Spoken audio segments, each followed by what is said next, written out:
To start us off, we're joined by receiver coach and pass game coordinator Dennis Simmons. Coach, we blink and you've already been here 5-6 months or so. I know probably feels like you've been here a little while, but you're still the new guy to most of our audience. How have the first few months been here, as well as the first few weeks of spring ball? Well, the first few weeks of spring ball has been excellent. The first couple of months was a big blur, I'll be honest with you.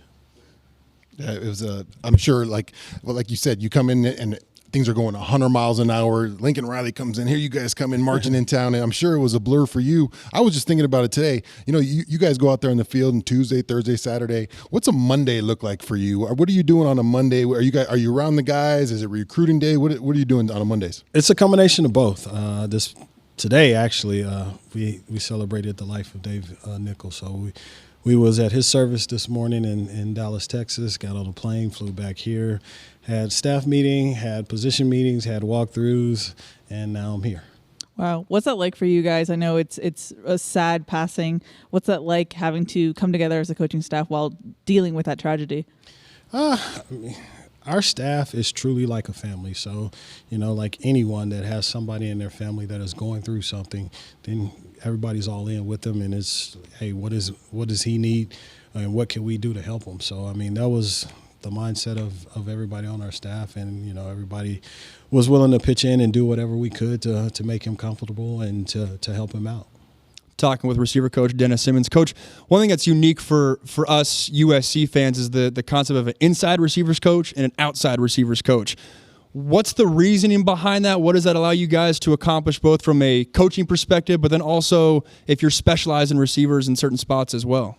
Well, we recruit a guy that truly could come in and play a variety of spots, so inside or outside. The plus that it has for us, I mean, on our base package, we're going to line up with 4 receivers on the field at one time. So it puts eyes on, you know, 2 guys as opposed to having one coach try to watch 4 guys run around. At that speed, at that tempo, I mean, sometimes you miss some things. So having 2 guys, you know, it gives you an opportunity to truly coach those guys, but make sure everybody are where they're supposed to be when they're supposed to be there. How does that work in the meeting room with you and Coach Heward? Are you guys meet together first and kind of break up, or do you spend a predominant amount of time working together in the meeting room? Well, our position meetings will meet separate. So the inside guys and the outside guys will meet separate. In our staff meeting room, all of us, of course, are all in there. When we're out on practice, it usually becomes a right side and a left side. You know, he's usually away from our sideline. I'm usually toward our sideline. So once again, I mean, he's knowledgeable on what both positions are doing, whether you're inside or outside, and you know, I feel like I'm pretty good at it as well. So it gives us an opportunity to really hone in to that Pacific side and help those guys out. Your first press conference at USC, you joked, or you were serious too. You don't block, you don't play. You've seen your players now in practice. Are they blocking? Are they? Yes. You know, they're doing a really good job at that. I mean, you know, we need to work on our pad level to keep our hat beneath the defenders. But I mean, they're feisty. They're getting out there. Coach, you're known for being an elite recruiter. Coming from Norman to Los Angeles, does the recruiting approach change at all? And how big of a factor does NIL and the portal maybe change that blueprint from what you had a few years ago? Well, I don't think the recruiting aspect of it changes. I think one of the biggest perks in being here as opposed to the previous place is, you know, everybody comes here. So every time that NCAA allows for somebody to come on campus, you know, once again, everybody's coming to LA. So, I mean, you're going to have multiple people coming in and out all the time, where in Norman, it's not as hard as some other places that I've been at to get to. But if you was coming to Norman, you was specifically coming to Norman. You're saying there's not direct flights to Norman or Pullman or anything like that? No, you're saying that. I'm just saying this, you know, being in LA, it's a lot easier and more convenient, and, you know, people could create a lot more reasons why I could justify my trip to Los Angeles. Pretty diverse group of wide receiver different body types in your room. Some younger guys, some transfers. How has it been this spring ball? How are the guys picking up your offense? And talk about, you know, who's been surprising you, I guess, during spring. Well, and they're all in each separate way. They've all kind of surprised me because, you know, outside of Mario, I really didn't know, you know, have a large pool of what I was getting when I got here. So, I mean, in a way, they've all surprised me. One of the biggest things that I think I've enjoyed in coaching these guys, and one of the things that have naturally happened with the guys both in our room and in my room and in the outside room, is these guys enjoy playing with each other. And, I made the comment like, hey, if you don't block, you're not going to play. Basically, what I was saying is I don't want to have a selfish player on the field. And, these guys have thoroughly demonstrated out there, sometimes they may be blocking the wrong person, but they thoroughly demonstrated out there, hey, we want to play with each other and we want to play for each other. So, I mean, I think, with that comment, they got it and we won half the battle there. How have you seen Lincoln Riley's offense evolve over the course of just his tenure? He is a master of not making the system fit the players, but making the players fit the system.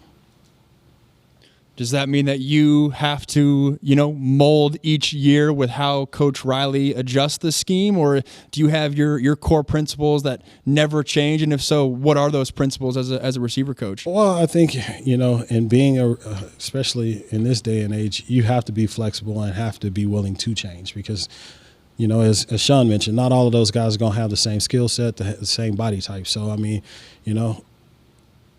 to really truly be effective and maximize their strength and their talents, you got to be able to figure out, okay, what does this kid do really well? And let's elevate that. And what does he do that's not so well? Let's coach him on how to adjust to where he doesn't make that, so glaringly obvious. Coach, in my vast research of you, I realized I picked it up that you played outside linebacker at BYU. Yes, How sir. does an outside linebacker, it seems very foreign to me, an old defensive lineman. I couldn't imagine going to the other side of the ball, going to the dark side. How does an old outside linebacker become a wide receiver guru, an offensive coordinator guru? How does that happen?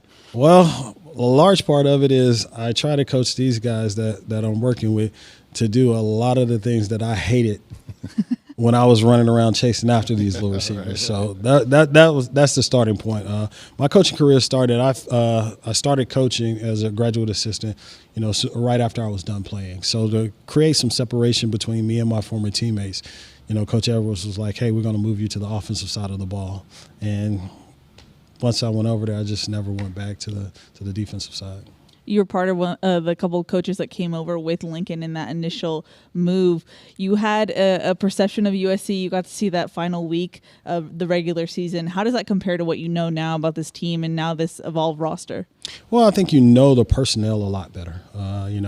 We got here. I think we got off the plane, went and did paperwork. He had a interview, then there was some press stuff, and then we went and watched practice.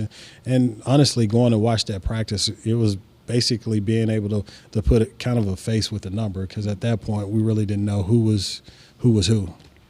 And didn't know what the guys' potential was, going forward to the next season, whether they were going to, declare for the NFL or come back. So, I mean, those practices, being able to evaluate and watch, I mean, you got a chance to know, okay, number 10 is this guy, number 13 is this guy. So, I mean, you got a chance to kind of see, okay, who is who. And now those guys because you're in the meetings with them, you're talking with them directly, so you kind of get a better feel of how they learn, how quick they process stuff, and some of the tricks and the trades and the skill sets that they have. Was that your son Cannon with Mario here a couple weeks ago?